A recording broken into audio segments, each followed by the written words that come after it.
Welcome back, friends, for another season of Let's Get Weird About. Yeah, the name did change, but the strange, smooth jazz intros, as if you're listening at 2 a.m. to something called the Night Funk, are still here, as am I, your host, Scott Paladin.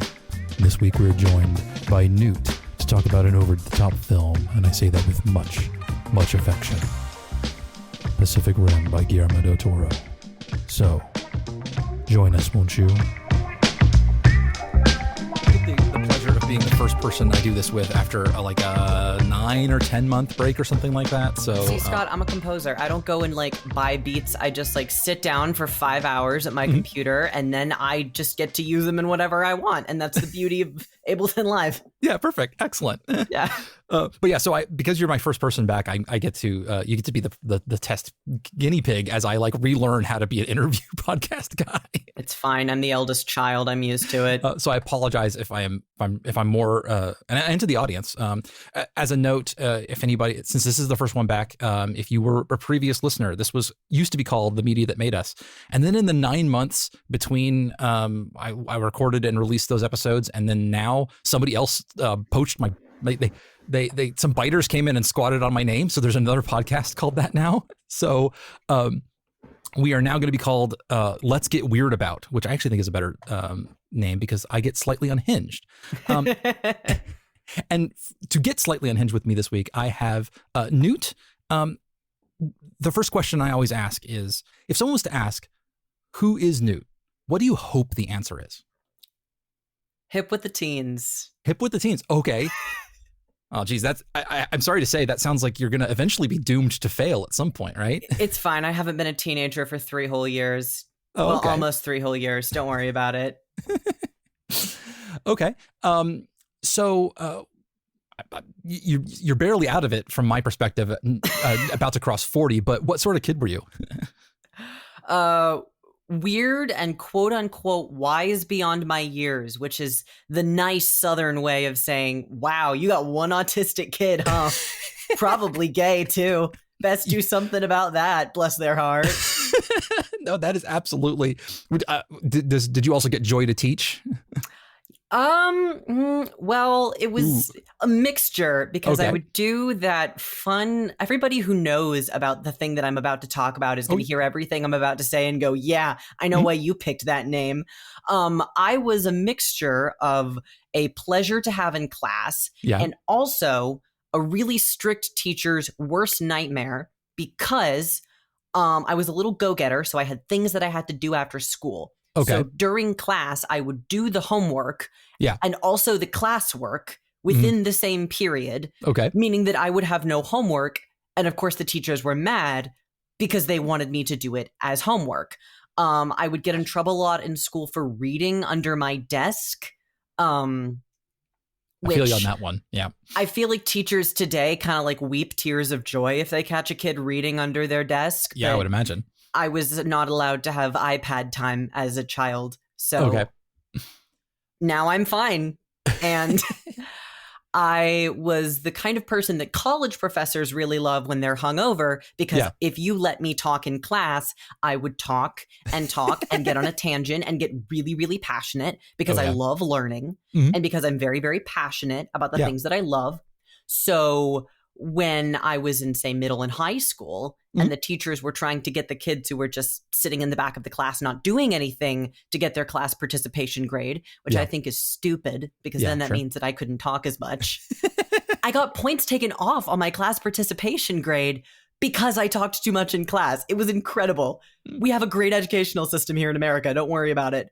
Yeah, well, it's because it's not actually there to teach people to learn anything useful. It's how to be a good little cog, basically. It's just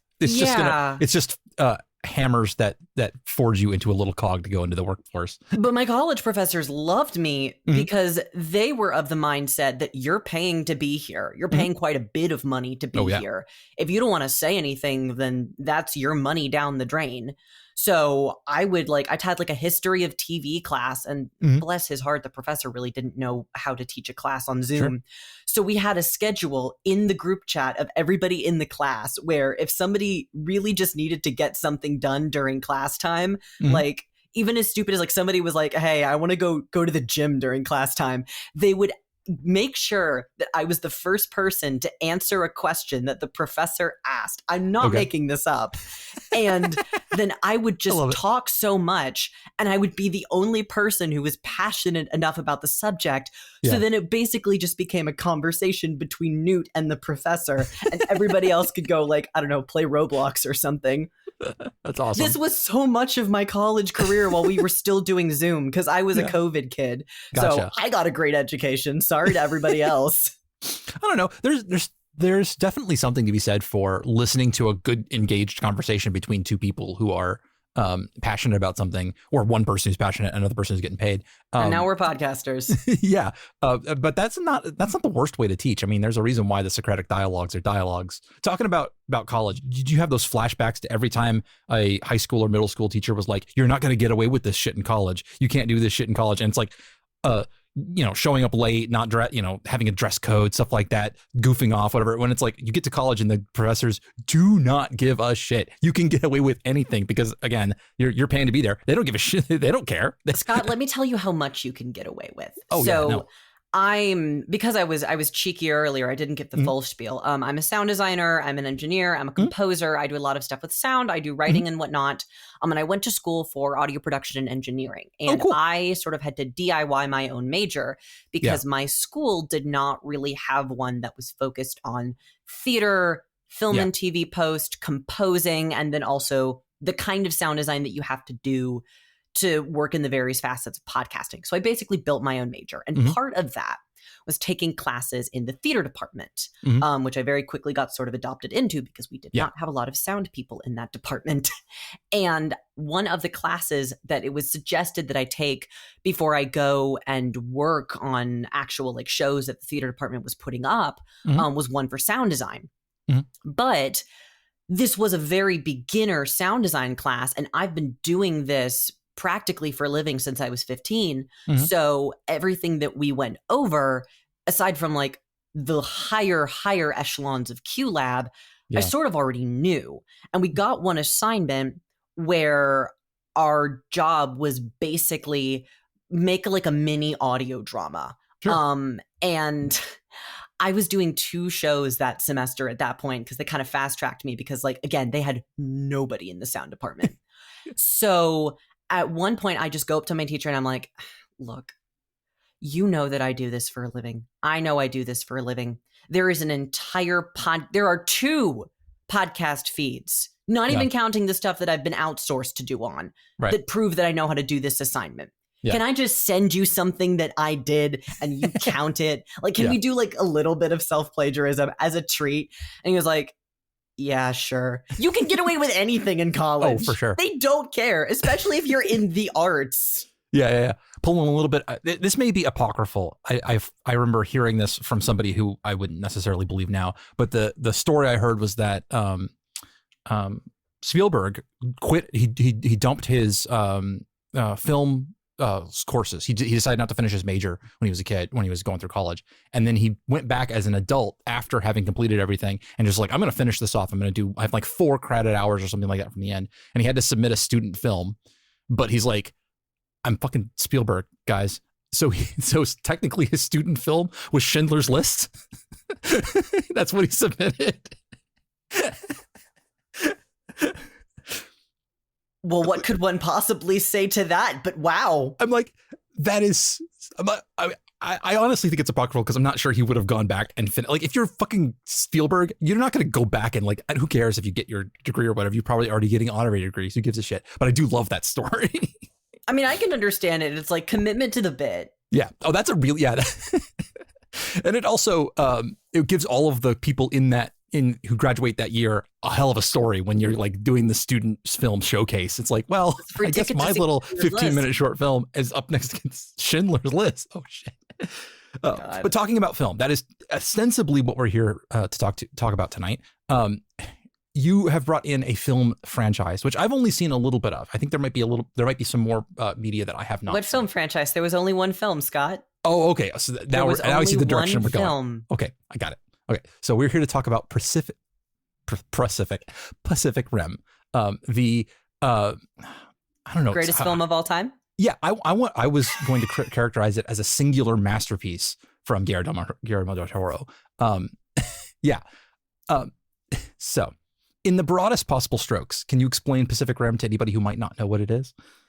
Sure. It is fighting kaiju in giant robots powered by the spirit of human connection and teamwork.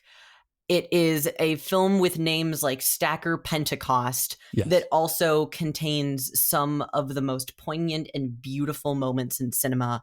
And it is the most fuck off cool thing you will ever put on your television, while also being an extremely powerful story of collectivism and humanity and how cool science is, and also how scary science is. And much in between. Yes. Yeah. So did you see this in theaters when it first came out?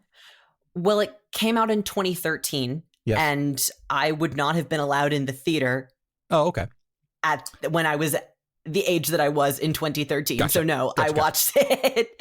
I watched it when I was in high school, and I just fell in love with it in a way that you fall in love with the movie that first makes you realize, oh, I want to go make art. Gotcha. And yeah. What I mean by that is that like I'd seen movies before. Oh, sure. Newt Schottelkotte 2024. I'd seen movies, but I love theater. I love the theatrical. I love spectacle. I love great, big, beautiful, colorful things. But I also love when that theatricality connects with a message. Yes. And good writing. Which is why I love Gallivant. Watch Gallivant. If you take nothing else away from this episode, if you've already seen Pacific Rim, go watch Gallivant. But I watched it, and it was the first time that I had ever seen a film that was both big and colorful and explosive and crazy and fun. Yeah. But also just had me sitting on the couch for hours after I finished, just thinking about the themes that it laid down and the character arcs that it presented and the ways in which its world was built. I don't read comics. I'm not a comics person. I own all of the Pacific Rim comics and the one for the second one that never happened. So the one where none of the creative people were back. Yeah, it's as we're sitting here, I literally have on my pegboard above my desk a little standee of two of my favorite characters. This movie it got me writing so much. It connected me with the person that I'm currently co-starring in the audio drama that I make. That's how we met, just through creating fan works. It inspired me so deeply that it would be a privilege to ever make the kind of art as just incredible and huge and spectacle, but also meaning heavy as that film. I'm actually a little sad that you didn't see it in the theater, because I happen to have seen it in the theater. I was of the age that they definitely let me in. But there are many movies that are just as fine on the small screen, but the absolute blow your pants off spectacle of Pacific Rim in the theater is an experience all on it, is of an order of magnitude than it would be on a small home theater. It is when the robots really are dozens of feet tall in front of you, and there's a whole thing about theaters maybe not doing the best balancing of their audio systems, but in this case, don't get me started. Yeah.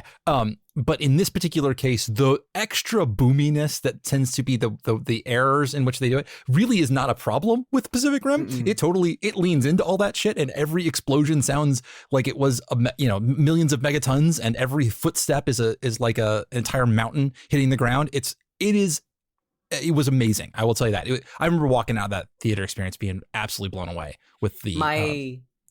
my dream is that one day, when I have enough money for my birthday, I would like to rent out an IMAX room and put that on. Yeah. And just be able to like finally be able to see it on a big screen. Yeah. Because I've seen it at friends' houses who have like pretty nice movie systems. But there was for the 10th anniversary, there were IMAX screenings, but there weren't any where I was, because that summer I was in the middle of nowhere, New York. But yeah, that's the dream. But it's great, it's big, it's incredible, and it's got just a crackerjack story to top it all off. It's interesting because I think that there is a lot of liberation that this movie takes advantage of from not being, it itself is not high art. It's not taking itself seriously in the sense that like it is not attempting to, it's not even really trying to sell the audience on like the actual existence of its world. It just presents itself as like, giant robots are the best solution to this problem. We've decided that we're just going to go with it, and expecting the audience to suspend their disbelief. So it's not even trying to be, it's not trying to be realistic in any way. It's not trying to be high-minded. It's theatrical. It is being, by being freed of the restrictions of trying to, not necessarily continuity, but trying to be realistic, trying to be serious, try to be taken seriously. It instead is given the freedom to just take all of the bars and just push them all the way up to max volume in every category and say, okay, robots, the biggest, coolest robots we can think of, the coolest characters we can think of. We're going to make these awesome monsters. We're going to, and just take everything all the way up in all of the categories and just be all of the maximalist in that way, to be all of the things all of the time. And that is, by making low art something that is isn't traditionally thought of as having something to say or being taken seriously, it is able to just fucking go balls to the wall. And then in addition to that, also present themes and ideas and stories and concepts and bring up stuff that is relevant to the real world. It's capable of doing those things, and it does them as well, but it's not restrained by somebody who's expecting this to be like, they're not going to win an Oscar with this thing, although they probably won, special effects or something like that year. They should have, but I consider Pacific Rim the Phantom of the Opera of the movies, because it's so like, it doesn't have just one giant chandelier that drops on the audience. It's got two. It's got two.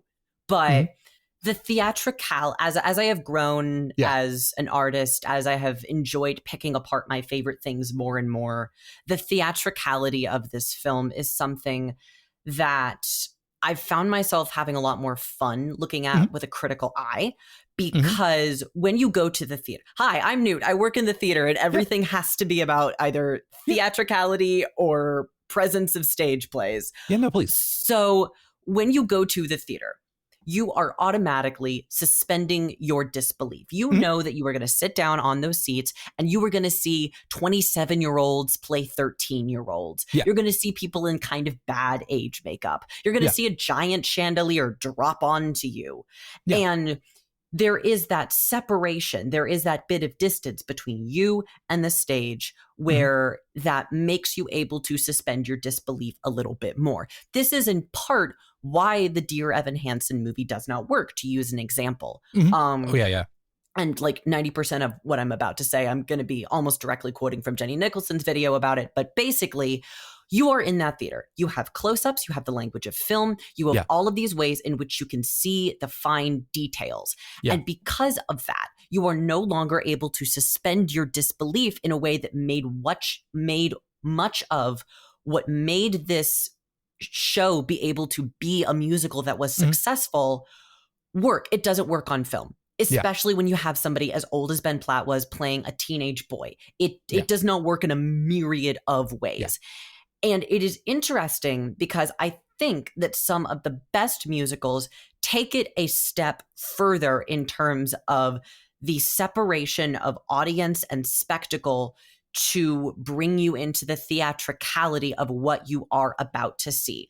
Not in the sense of like, oh, Come From Away is a bad musical, because it's very down to earth. But I think that some of the most enduring ones lean into that. To use an example in Finishing the Hat, when Sondheim is talking about the opening number of Sweeney Todd, and the line "attend the tale of Sweeney Todd," he specifically talks about using words like tale because it clues the audience in that they are about to see something that is not entirely real and certainly not true to life. This probably never could have happened in real life, we hope. And what you are about to see is going to be very elevated, very theatrical, almost allegorical and fabulistic. And he does this just through lyrics. And what is interesting is that Pacific Rim does much of the same thing simply through the content that it is presenting. Like in Raleigh's opening narration, when you see that giant crack going down the middle of the ocean and there's blue coming up out of it, and then they immediately jump to, and then we built giant robots and made it work. You're like, okay, we're not working in reality at all. But the way that it is done with the opening montage of the mixture of media, the way that pop culture is folded into it, it builds a world that is absolutely fantastical and could not exist, but you believe that it could because so much detail and work has been put into making this feel like something that definitely could not exist in our universe, but absolutely could happen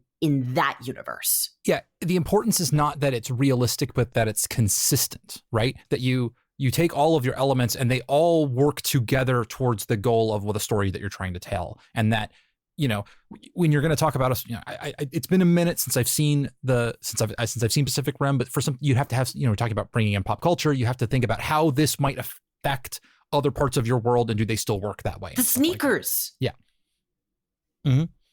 For context, in part of the opening montage, they show like sneakers that have been designed and are being sold in that world that are like kaiju themed and then Jaeger themed. And something as small a detail as that is like, okay, that tells you so much about not only the way that the presence of the Jaegers and the kaiju have been normalized to the point where you are making shoes, novelty shoes out of it. Right.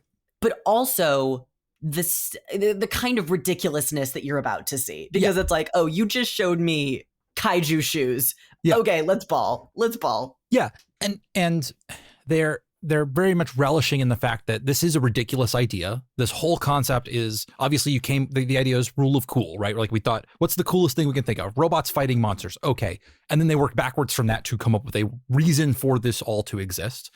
And it works because we are willing to suspend our disbelief, because what they're giving us is something fucking amazing, right? Like, okay, I as an audience member also want to see this stuff, so I'm willing to go along with you on this ride. I'm willing to drop all pretense of this being a grounded story, because I also want to get where you are. And in that way, it allows them to sort of shorthand their way into, like, we're just doing something fucking awesome and amazing. We're going to show you, you're going to have a good time. And also a little bit drop the audience's guard against like the other cynicism. Things that the movie wants to say. You go into it with this very open heart, and I think that part of the reason that it's still something that we talk about and that it's still so beloved is because it's almost an antidote to like the Marvel grayish that has overwhelmed so many of those kinds of movies. You know, it's dark and brooding and there's no color allowed and everybody speaks in a mumble growl. And then here you have this movie that is bursting with these electric blues and pinks and greens and names like I cannot stress enough, fucking Stacker Pentecost. And he's played by Idris Elba, and you absolutely believe it. And it's Shakespearean style acting in a monster movie. And you just cannot watch that movie and have the mindset of like, he's right behind me, isn't he? Or, well, that just happened. It's a complete and total antidote to that. It never undercuts itself, which is really good. Yeah. There's definitely a, you mentioned this, the Marvel universe, which I think is mostly a little bit embarrassed that they're superhero movies. Like there's a tone that you, the audience, know that this is ridiculous, and we know it's ridiculous, and like nobody here really believes this is as cool as it absolutely is. Whereas the stance of Pacific Rim is, no, this is fucking amazing. This rips. Let's do this. Let's go to town. This is amazing. You know it's ridiculous. I know it's ridiculous. But also, isn't that fucking cool? It's got a very pro wrestling appeal in that way. Oh yeah. It is incredibly earnest, and it is utterly shameless about how big and awesome and actiony and playing with dinosaur toys on the playground it is.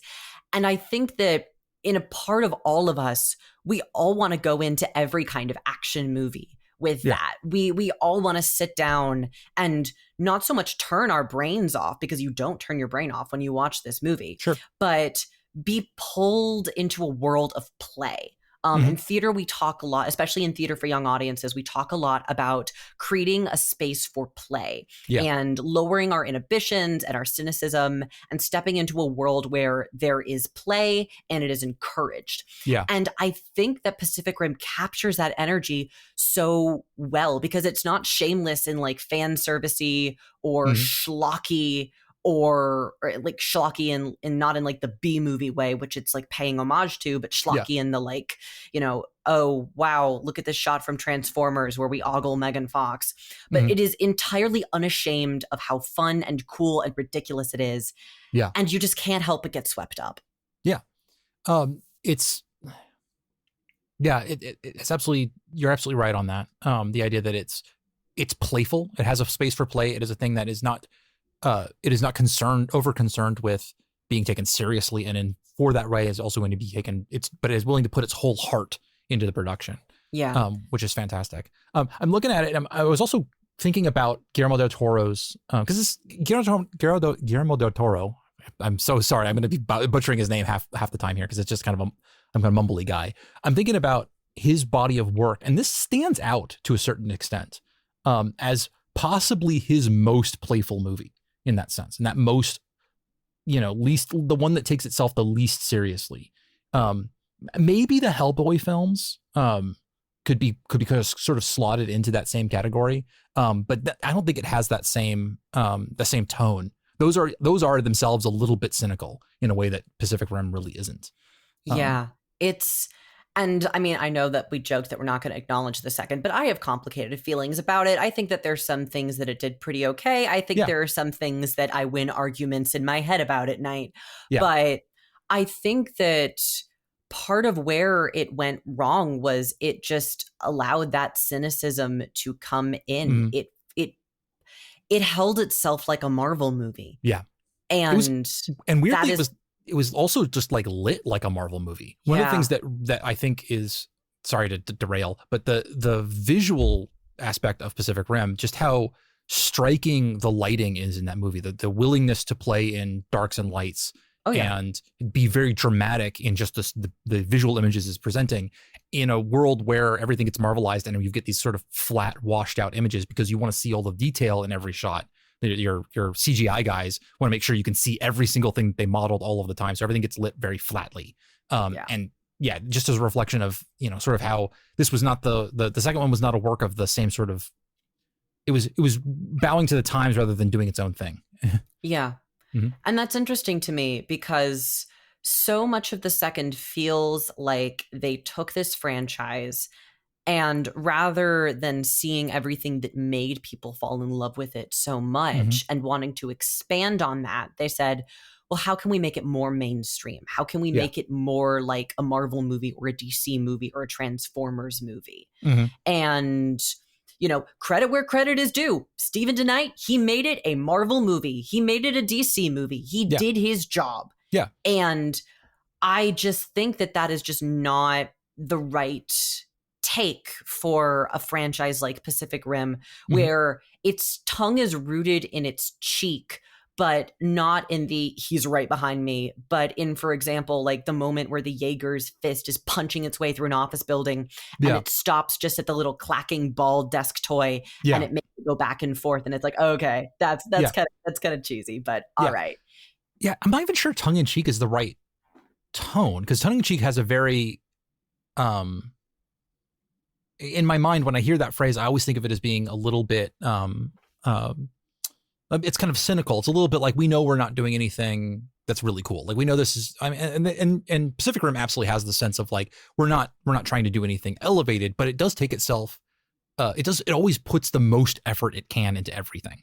Yeah. And never phones it in, which is really something to be lauded. The fact that they always went as hard and fast as possible.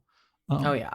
I am interested because you are so effusively jubilant about this movie. Do you have complaints? Do you have things that you think it can be that it falls flat?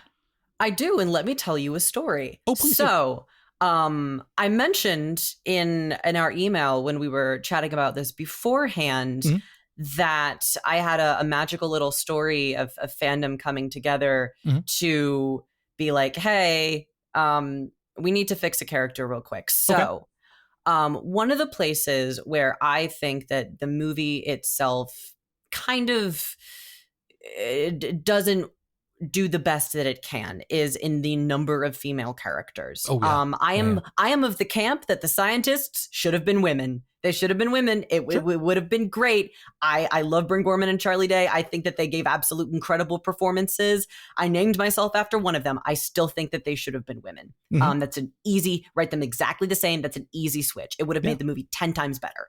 And before I get into this, I want to ensure that I am not discounting how important Mako Mori is as a character. Oh, yeah. For those who don't know what the Mako Mori test is, a lot of conversation around Pacific Rim when it first came out was this kind of confusion because it did not pass the Bechdel test. There is no scene where two named female characters have a conversation about something other than a man. Yeah. But it is undeniably a feminist film in the way that one of its core leads is a woman, and not just any woman, but a woman of color. Yeah. It absolutely centers Mako's story. She is the emotional and plot-wise crux of the film. Yeah. And it does not objectify her. It does not damselize her. Yeah. It treats her with an immense amount of respect and care. Yeah. And the conversation was, well, how do we reckon this with feminist film critique when we can't really say that it passes the Bechdel test? Right. And that conversation kind of developed because number one, to be clear, the Bechdel test has never been about feminism in film. It has been about lesbian representation in film. Okay. It was created by Alison Bechdel in a part of her comic strip, Dykes to Watch Out For. Yeah. And the comic strip is literally two lesbians going to a movie and lamenting the fact that they are never represented. And the way that they judge how well they are represented are there two different named female characters who talk about something other than a man. Right. And that is interesting because it kind of showcased the failure of the Bechdel test as a way to judge flatly the quote unquote feminism level of a film. Right. So instead, what was developed was the Mako Mori test, which is, does this female character show herself as integral to the movie, not even in the sexy lamp kind of way, but in the integral to the emotional crux of the film, the plot of the film, the themes of the film? Does this film entirely fall apart without the presence of a female character? Yeah. And it's been an incredible tool in feminist film critique ever since. And so before I get into my little spiel, I want to make sure that the importance of her, not just as representation, but as a tool of feminist film critique, is very, very much emphasized. Yeah. I get you. So that being said, there's always room for improvement, right? There's always room for improvement. Yeah. And there is definitely the sense that there could have been more women. So it was very interesting when, I want to say, a couple of months after the film came out, Travis Beacham, who wrote the original screenplay for Pacific Rim, which is not what you see in the movie. It is very different, in the words of Del Toro. He was answering questions on Tumblr because this was 2013 and celebrities still used Tumblr, who were not. It wasn't just Neil Gaiman. No, it wasn't just Neil Gaiman and Linda Carter. Yeah. Carter.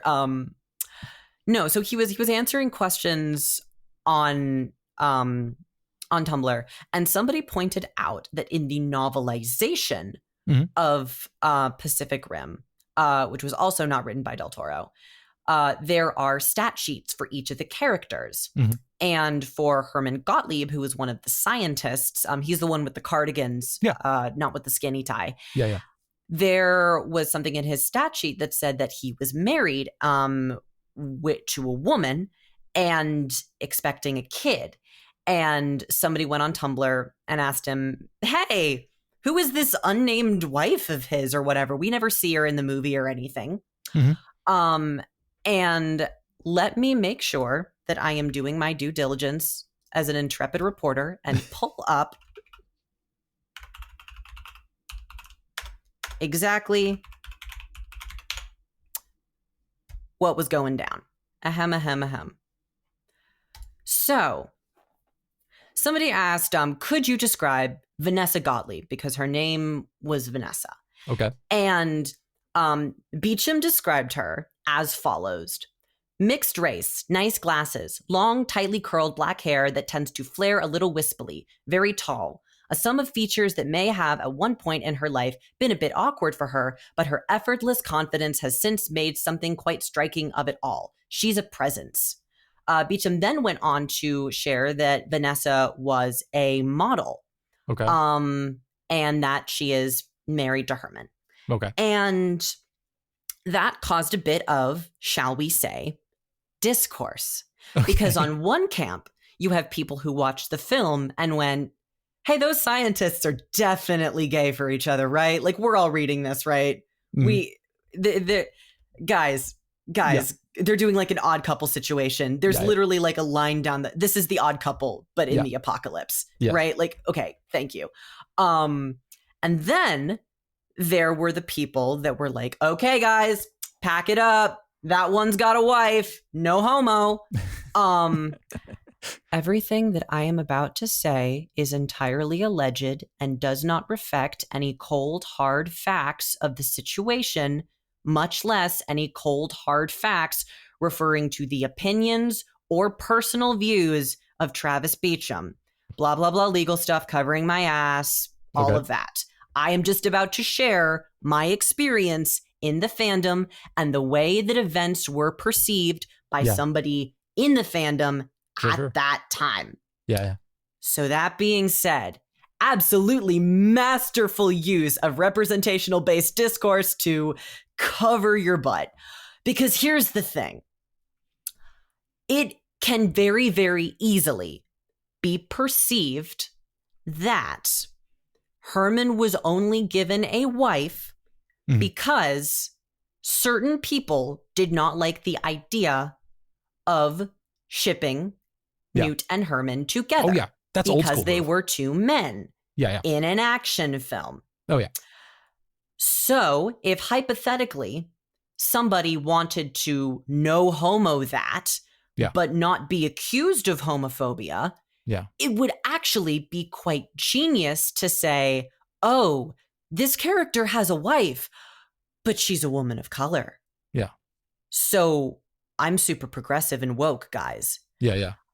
However, unfortunately, because Pacific Rim is a kick-ass movie and it's also quite a diverse one, there were a lot of fans of color in the fandom at that time. Yeah. Okay. And a lot of people in the camp that were like, hey, I think the scientists are gay, were like, so that's actually not great that what you just did was create a character that does not appear in the film at all and has no personality traits outside of is hot, is a model, is confident, is married to a white man. Yeah. Because what this actually kind of does is fall into the trap of the quote unquote strong black woman TM, which is a thing that happens a lot when creators would like to seem very progressive without actually really doing a lot of research or bringing any kind of sensitivity readers or diversity consultants or letting an actual Black woman / woman of color write it, where they create a character who is a Black woman and she is confident and she is super duper capable and she's definitely really attractive too, guys. Don't worry about it. And they don't really give her any personality or depth or complexity outside of that. And that's kind of tokenistic. Oh, yeah. And a bit objectifying. And it's not great at all. And it is a very, very bad look to have the only Black woman in the canon that you've created have her only personality traits be hot, confident, model, is married to a white man. And let us not forget that he has given her a job that entirely revolves around her body and her appearance. Yeah. Just as somebody who works in marketing, don't know PR nightmare. And the PR doesn't just stand for Pacific Rim. The other not great part of this is that Herman, according to Del Toro, was based off of Alan Turing. And for those of you who don't know your queer history, Alan Turing was a British code breaker in World War II who helped crack the German Enigma code. There's a really good argument to say that no singular person was more important to ending World War II with a victory for the Allies than Alan Turing. Yeah. Yep. And he was rewarded for his service by, if I am correct in saying this, being mentally castrated and no honors given until a large posthumous reevaluation. Yeah. And one very bad biopic in which Bendy Snatch Cumberbutt does character assassination for 2 hours.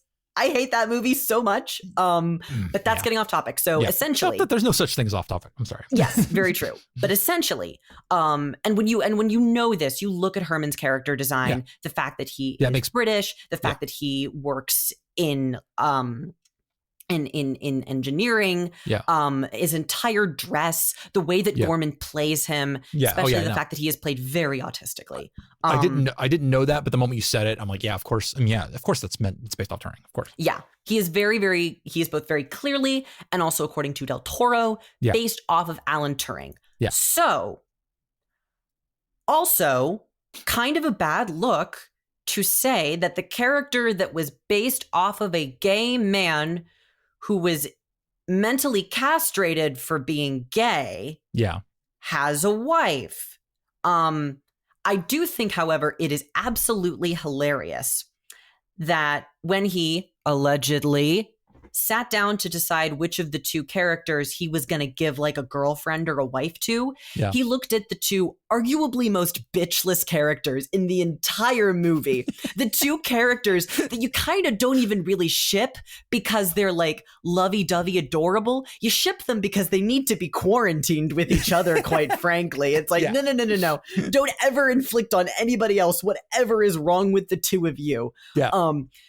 That poor man allegedly looked at the two most bitchless characters in the entire movie and thought, well, it's not going to be Newt.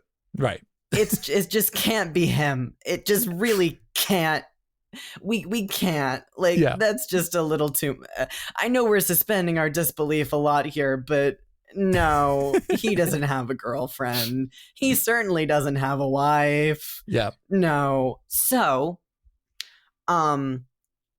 a lot of people essentially combined their Captain Planet powers of lived experiences. Sure. And were like, so this sucks. Yeah. And it's bad. And it's kind of racist. And it's kind of homophobic. And it's kind of misogynistic. What do we do? Because Pacific Rim could use more female characters. And we really don't want to waste this one, especially because it could also definitely use more female characters of color.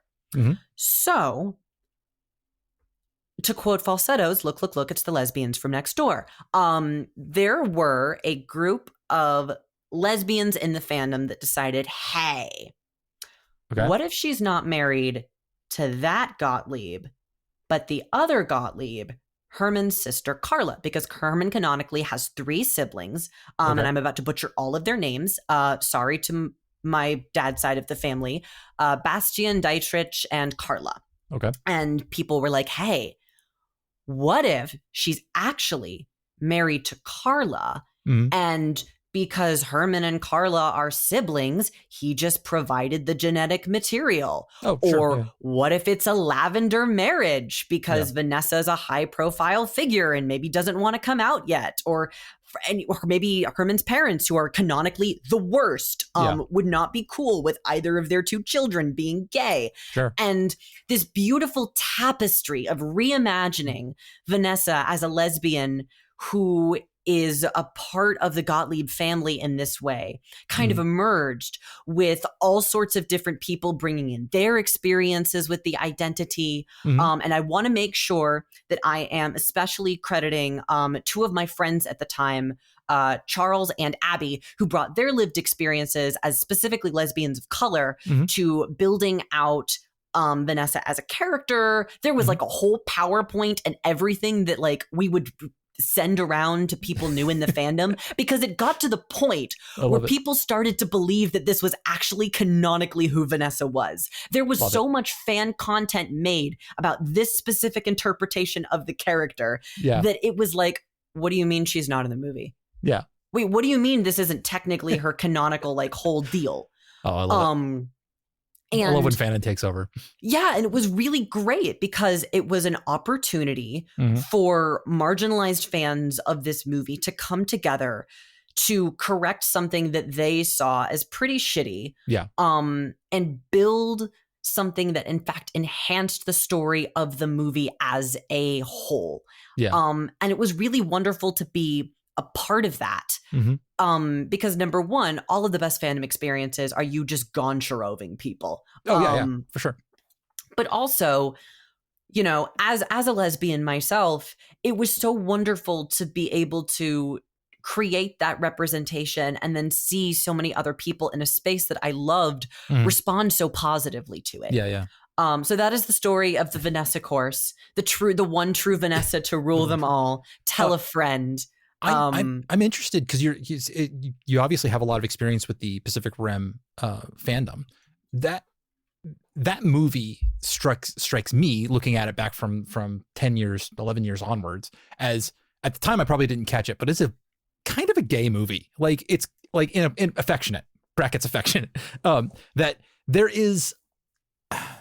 If that movie had been made today, I know the fandom would be super queer. Was it at the time as well? Yes, extremely queer. Yeah. I mean, all fandoms are kind of queerer than the mainstream anyway, because online spaces and spaces of smaller populations sometimes attract these kinds of people, and all to the betterment for them. But interesting.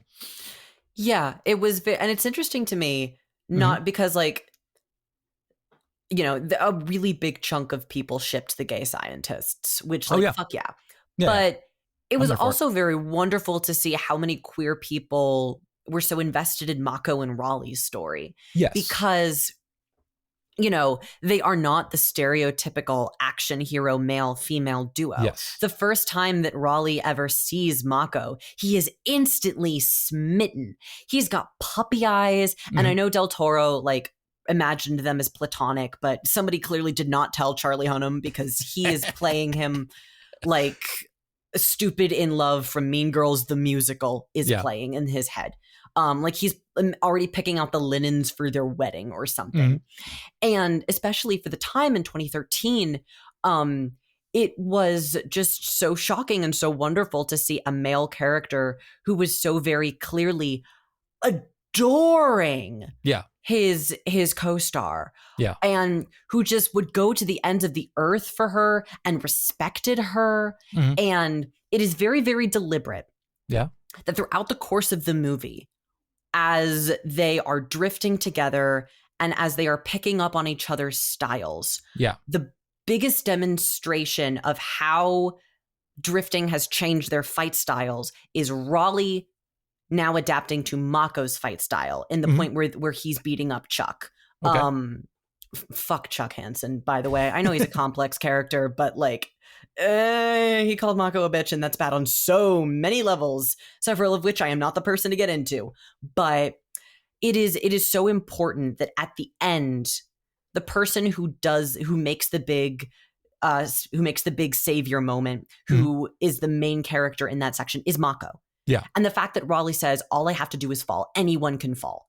That is such a subversion of the white male action hero stereotype of him not only saying, I'm not going to be the hero here. I'm not going to go back. I'm going to get fridged. They almost fridged him. And that's feminism. But also, it's him saying, what I'm doing isn't special. Anybody can fall.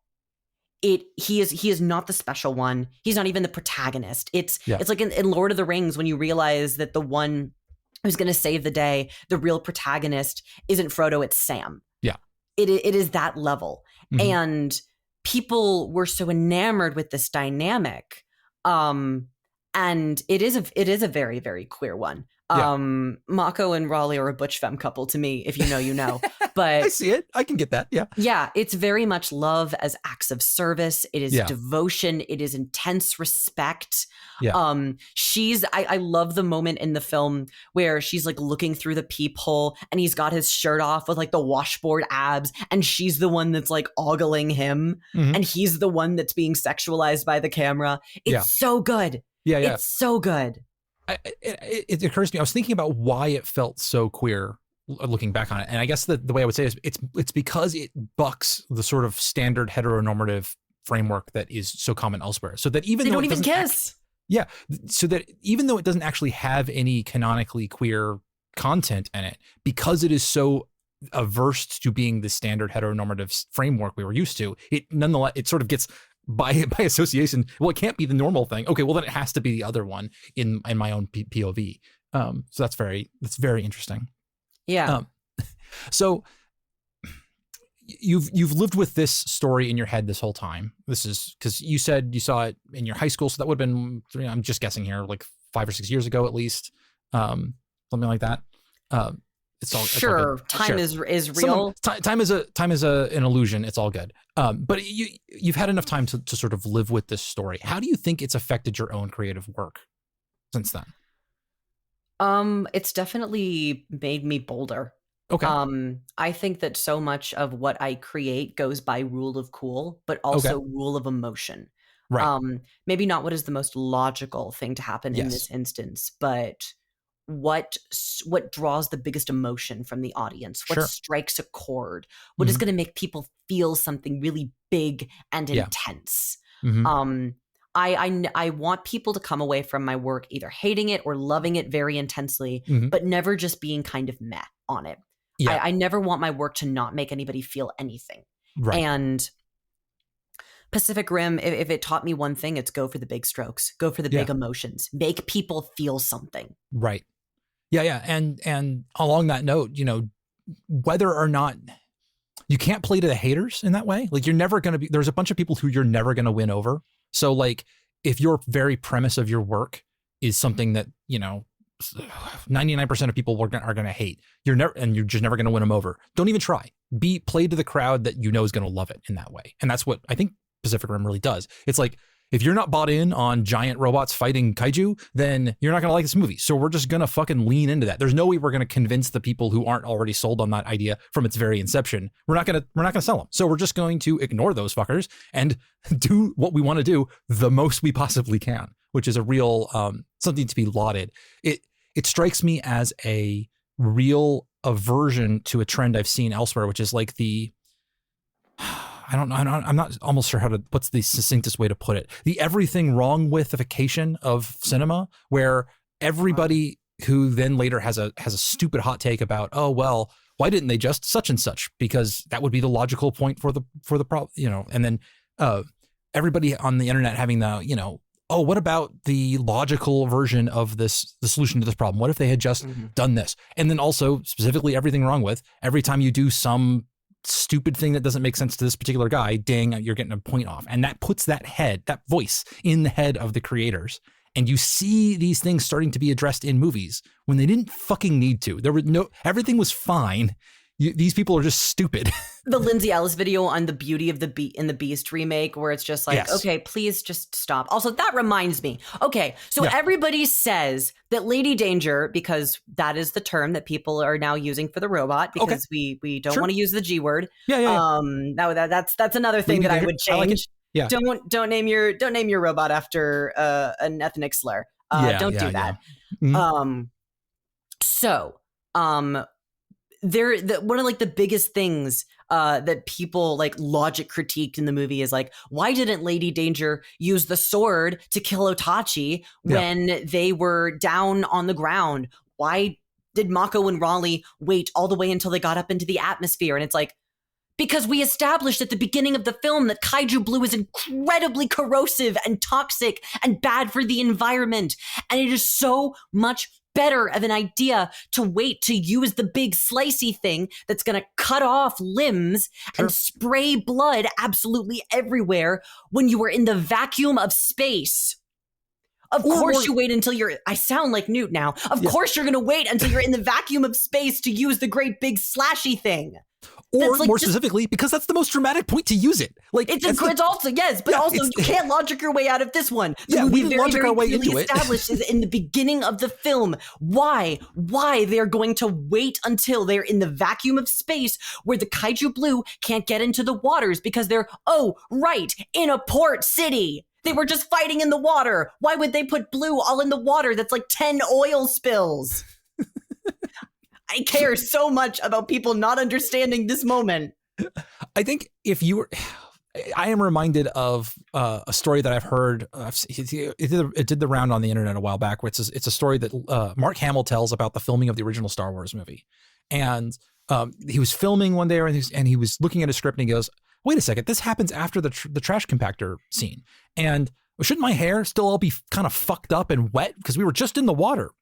And Harrison Ford turns to him and says, kid, it ain't that kind of movie. And it's like, that's the answer. It's not that kind of movie. You're in the big robot movie. Who gives a shit? Like, you can't, like, any of those complaints should rightfully fall on completely deaf ears, because the answer to why he uses the sword at that point is because it's fucking cool to pull the sword out. It's called staging. Yeah. It's called crafting a tableau. Yeah. And it's called escalation. Like you pulling out new powers and new abilities and new items is a like standard part of a big fight scene. It's a standard part of anime. Yeah. Oh my God, it's the movie with kaiju. Yeah. Did you think there wasn't going to be like anime fight rules? Yeah. So like the whole point is that we're doing this on rule of cool reasons. Like don't just, that part of your brain has no part in this movie. This is not Better Call Saul. This is Dragon Ball. God. Okay, now I want to see Better Call Dragon Ball. Saul Goodman collects all 7 Dragon Balls. Exactly. Oh, I have a friend who's gonna love that concept. Okay, well, on that slightly unhinged note, I think it is time for us to wrap up. Is there anything that we want to direct our audience towards if they want to find you and your lovely work on the internet? Yeah, if you like big emotional stories involving cool swords and lesbians and such, I have an audio drama. It's called Where the Stars Fell. Elevator pitch is the Antichrist and her guardian angel have to prevent the Judeo-Christian rapture. So yeah, I think it's pretty cool. That's a hell of an elevator pitch. I love it. If you think that the second Pacific Rim movie did not do a possession storyline correctly, you should listen to Where the Stars Fell. Because awesome. I'll say it right now. I've vagued on this for years. The Where the Stars Fell 2-parter, episodes 13 and 14, that is my script doctor. And you can tell. You heard it here first, ladies and gentlemen. I'm finally clearing the air. Go listen to Where the Stars Fell if you're still mad about 2. No, I'm so here for people taking their anger at how somebody else fucked up a story so bad that they then have to make their own art and just like they're gonna file serial numbers off and make their own fucking there's so much art that came out of that. Sometimes bodily possession is an allegory for something, and if you are not very, very careful, it becomes an allegory for something that you are not the right person to tackle. Yeah. Have fun dissecting that one. Well, no, so now we're diving back into it because anytime you don't do something on purpose, you end up doing stuff on accident, right? Yeah. Like so with stuff like that, you have to think a little bit about what you're doing so that you do, because if you think you're not doing anything, you are actually doing something. You just don't know it yet. Yeah. Yeah. Okay. But yeah, so I go listen to Where the Stars Fell if you enjoy big emotions and big swords and possession storylines done correctly. And I'm at Newt Schott. That's NEWTSCHOTT on most things. And I've also got a nifty little website. So yes. And there will be links in the description of the show notes of this video, as long as you email them to me before I will do that. Yes. Yes. All right. All right. Well, thank you. And we will catch y'all sometime in the future. This doesn't have a schedule. So bye, audience.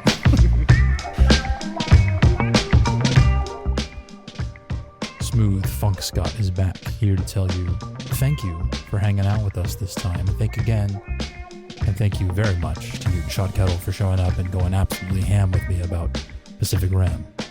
If you, the audience, would like to support the show, honestly, just tell somebody about us, recommend us to a friend, or, steal their phone and subscribe them to us. If you want to help more monetarily, well, head on over to patreon.com/cursedknowledge. Sling a couple of bucks my way to keep the lights on. That's it for us this time. As I said in the past, there's no schedule. I'm just going to finish these and then put them up whenever they're done. Be on the lookout for the next episode, though. It's particularly juicy, as me and Jack from season 1 will be talking about the absolute train wreck of a film that is Sucker Punch. So stick around and check that out.